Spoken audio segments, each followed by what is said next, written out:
পর্ব ২ রাত্রির সাপ। গ্রামে ফিরে এসে হরিদাস তার স্ত্রী কমলাকে সব বলল।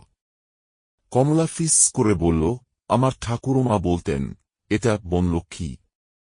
যে রাতের বেলা নদীর ধারে যায় সে আর ফেরে না।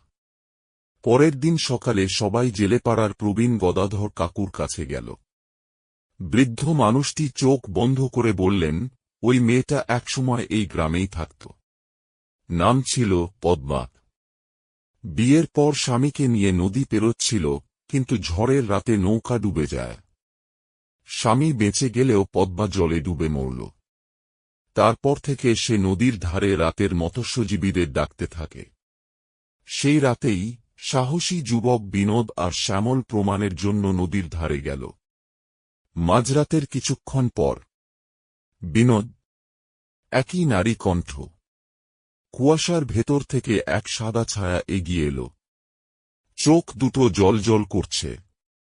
হঠাৎ সে ভেসে উঠে তাদের দিকে তেড়ে এল।